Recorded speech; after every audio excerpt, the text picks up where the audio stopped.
Tesalonika. Alam ninyo, pag malaman ninyo yung katotohanan, tapos yung katotohanan hindi mo susundin. No? Pagbabasahin niyo yung ikalawang Tesalonika, mula 8 hanggang 10, ay kapag ang katotohanan ay itakwil mo, hindi mo susundin, itutulak ka na ng Panginoon. Dahil hindi mo sinunod ang katotohanan, ginawa mo pa rin ang mali, nalaman mo na ang katotohanan. Itutulak mo ka sa Panginoon na gagawin mo na ang kamalian. At yun ay tinatawag na delusion.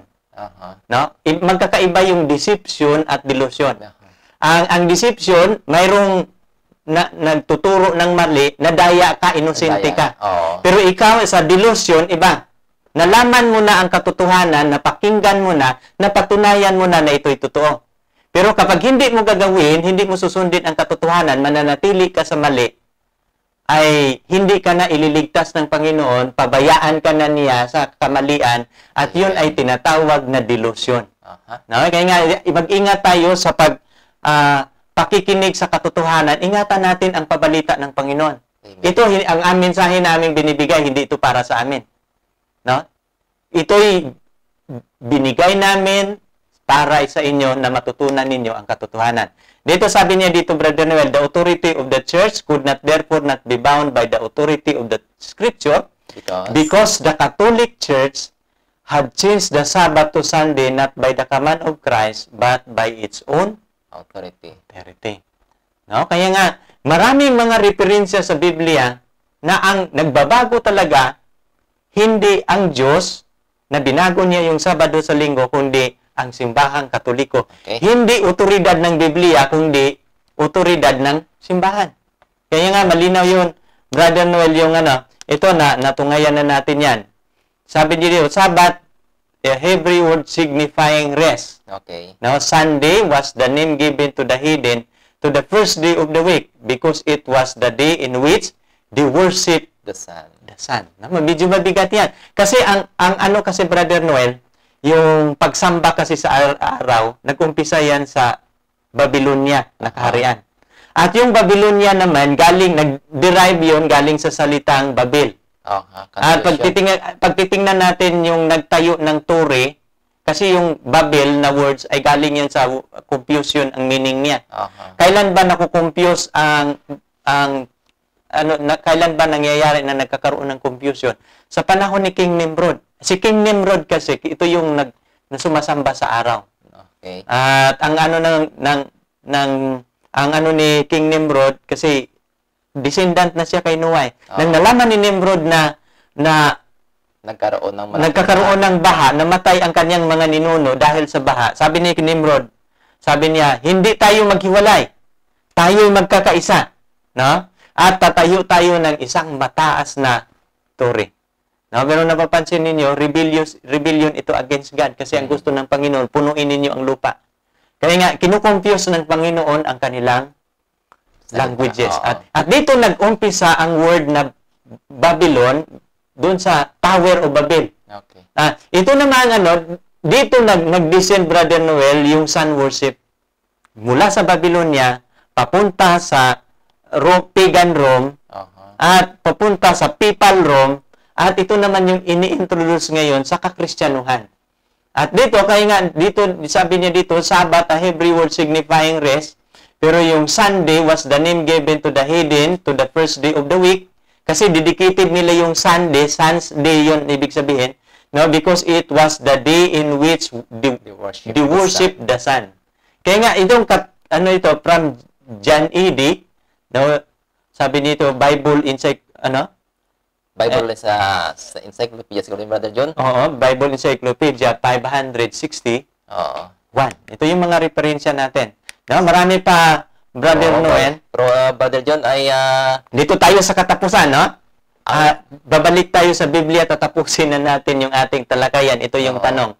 Tatanggapin kaya ng Diyos ang pagsamba kahit ito'y wala sa Biblia, wala sa kautusan? Ito yung tanong, Brother Noel, no? Magandang tanong ito. No, mga kaibigan, tatanggapin kaya ng Diyos?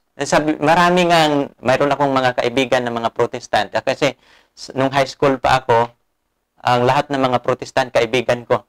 Pangarap na namin magiging theology in the future. Lahat ng mga magkukuha din ng mga pastor ng mga Protestant kaibigan ko. Pero ang sabi nila, kahit magkakaiba tayo ng relihiyon, pero isa lang ang ating Diyos. Amen. No? Yung pagsamba, Sabado, ako Linggo, pero kahit iba-iba ang ating pagsamba, pareho pa rin tayong tatanggapin ng Diyos. Pero maaring opinion mo lang yan. No? Ating tanungin ngayon ang biblical opinion. Ano ang opinion ng Biblia? Maaari kayang tanggapin ng Diyos na kahit Linggo ang iyong pagsamba, kahit ito wala sa Biblia, wala sa kautusan, basta sinasamba mo ang Panginoon, tatanggapin kaya ito ng Diyos? No, ito yung huli nating talata, Brother Noel. No? Pakibasa, Brother Noel. At atin itong ipapaliwanag, dito tayo magtatapos. Okay. At sinabi niya sa Marcos sa Kapitulo 7, talatang 6, at sinabi niya sa kanila, mabuti ang pagkahula ni Isaias tungkol sa inyong mga mapag-imbabaw. Ayon sa nasusulat, ang bayang ito'y ginagala ako ng kaniyang mga labi, natapwat ang kanilang puso ay malayo sa akin. Natapwat walang kabuluhan ang pagsamba nila sa akin, na nagtuturo ng kanilang pinakaaral ang mga utos ng mga tao. Nilisan nyo ang utos ng Diyos at inyong pinanghahawakan ang salit-saling sabi ng mga tao. Walang kabuluhan, Brother John. Sayang. Ito yan, iulitin ko ha. Sabi ng Panginoon, mabuti ang pagkahula ni Isaias tungkol sa inyo na mapagpaimbabaw. Sabi niya dito, kagaya ng nasusulat, ang bayang ito, iginagalang ako ng kanilang mga labi. Di ba pag araw ng Linggo, kasi sino ang pinupuri nila? Si Jesus. No? Pinupuri nila ang Panginoon. Lahat ng mga Christian religion, pinupuri, kapag magkakaroon ng pananambahan, ang pinupuri nila ang Diyos. Di ba? Ang bayang ito, pinupuri nila ako ng kanilang mga labi, datapwat ang kanilang puso, malayo sa akin. Kasi ano bang, bakit malayo ang puso sa akin? Sabi ni Jesus kasi, if you love me, keep my commandments. Ang ating pagsunod sa Diyos, ang basihan natin puso. Bagamat magpupuri ka sa iyong bibig, Brother Noel, kung ang puso mo hindi sumunod sa kautusan, ay ang tinatawag ng Biblia, ito ay mapagpaimbabaw. Okay. Kaya nga, super special yung ano. No? Kaya nga, ang ating dapat basihan sa paglilingkod ay ang kautusan. Amen. Kung ang kautusan ba na, sabi ni Jesus, if you love me, keep my commandments, then, ating titingnan sa liksikin natin, ito ba, nasa sa kautusan ba ito? No? Kaya nga, dito yung ating, sa D-City, datapwat walang kabuluhan ang pagsamba nila sa akin na nagtuturo ng kanilang pinakaaral ang mga utos. Ang mga utos ng tao. Ito yung pinaka-issue, Brother Noel. Sino ba ang nag-utos na Linggo dapat ang pagsamba? Diyos o tao? Tao na, Brother John? Tao. Tao na, di ba? Kaya nga, sabi niya dito, pag tao ang ating susundin, may kabuluhan ba? Wala. Oo. So, Brother Noel, ano bang ibig sabihin ng walang kabuluhan? Yung walang kwenta. Walang kwenta. Kung sa madaling salita, Brother John, walang kwenta. Oo. Papayag ka ba na naglilingkod ka sa relihiyon na yan ng 20 years, 40 years, 60 years, pagdating ng Panginoon, hindi ka maliligtas? Kasi ang iyon palang pinapasukan, walang kwenta. No? Masakit siguro narinig mo ang pero ito yung nakasulat sa Biblia na aming binabanggit. Ang nais lang namin inyong matutunan ang katotohanan. Dito sa Utso, Brother Noel, nilisan ninyo ang utos ng Diyos. At inyong pinanghahawakan at salit-saling sabi ng mga tao. Sa English, sa King James, ay yung salit-saling sabi, yung tradisyon ng mga tao. Ang Roman Catholicism, Brother Noel, ang ginagawa kasi nila, yung tradisyon at saka Bible, dimingle together. Na pinaghalo nila ang tradisyon at ang Biblia, at dito na po problema na nagkakaroon ng ito yung wine of Babylon. Kung ating pag-aralan ng malalim. Kung saan pag mayroong mga issue na hindi magkatugma yung tradisyon sa Biblia, ang kanila pong ang nangyari, mas mahigit ang kapangyarihan ng tradisyon sa Biblia, Brother John. Kaya ito'y nagiging malinaw. Siguro, Brother Noel, dito na tayo magtatapos. Ating panghuli na ito nating pananalita para sa ating mga taga-subaybay. Ang napapansin ko dito, Brother John, na nais ko pong i-address, ay kung mapakinggan ito ng ating mga kapatiran na hindi sasabi nila, hindi naman kami Romano Katoliko lahat naman ng referensya dyan para sa Romano Katoliko Ganun nga mga kapatid, ang mga referensya nito ay nanggagaling sa mga aklat ng Romano Katoliko, datapwat ina-address ito ang pangkaramihan, ang pangkalahatan. Dahil ang ugat ng panambahan sa araw ng linggo, dito nagpasimula, Brother John, sa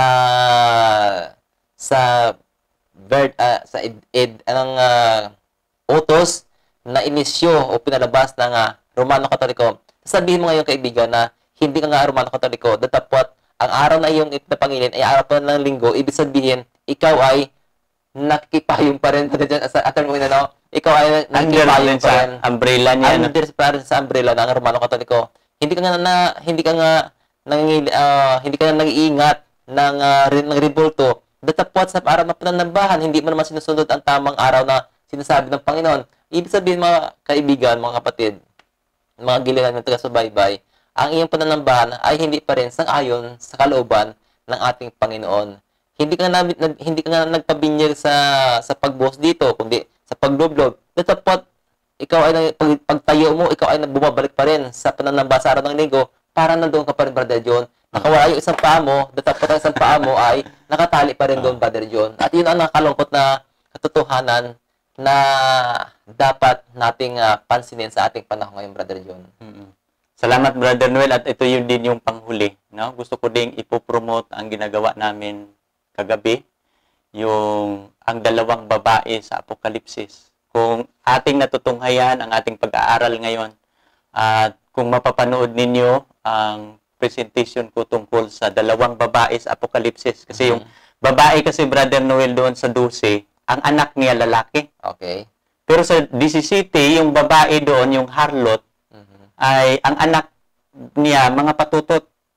No? For example, kapag gumagawa ang Katoliko ng doktrina, tinatanggap ito ng Protestantism.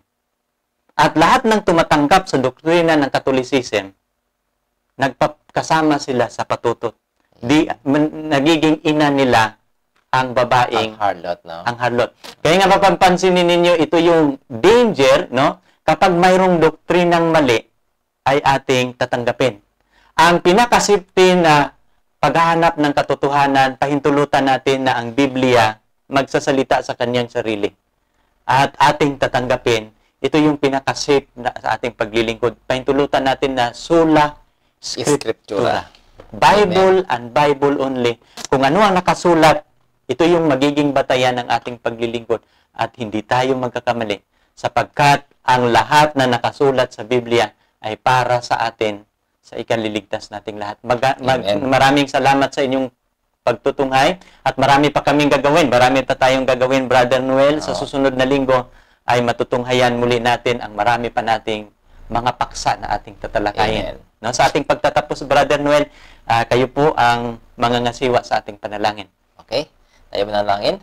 Nakilang Diyos sa namin sa langit, kami po nagpapasalamat sa maiksing panahon namin pong natalakay ang isang katotohanan na napakahalaga sa aming kapanahunan sa ngayon. Alam namin, Ama, na ninanais ang kaaway na ang iyong sabat, ang katusan ito ay ipawalang bisa. Kaya gumamit siya ng mga kapangyarihan, mga tao upang matakpan ang katotohanan tungkol dito. Dato po tayo po ay mayroong bayan, tayo po ay mayroong iglesia na nais ibalik ang nagawang pagkakamali sa katusan ito. Kaya sana sa oras ito, aming idinadangin na ang lahat na makapanood at makapakinig ng recording ito, kanilang ma-realize na ang pananamba sa araw ng linggo ay hindi po sa iyong sang-ayon sa iyong banal na kalooban. Napakalungkot naman na sa pagkatapos ng mahabang panahon na kami maglingkod sa iyo, ngunit hindi naman sang-ayon sa iyong kalooban, sa huli kami rin ay hindi magmamana ng buhay na walang hanggang. Kaya sana sa gabing ito, Ama, aming dalangin na sa lahat ng mga nakikinig at nasusubaybay ng palatuntunan ito, magkaroon sila ng bukas na isip at puso na kanilang matanggap ng buong puso, buong kaluluwa, buong kalakasan, ang katotohanan ito na nais mong iparating sa kanila. Maraming salamat sa mga gamit na patuloy mong iingatan sa oras na ito, sa aming nangasiwa. Maraming salamat, Ama, na patuloy mong pinagpala. At sa muli, maraming salamat sa pag-ingat sa bawat isa sa amin, sa pangalan po ni Jesus. Amen.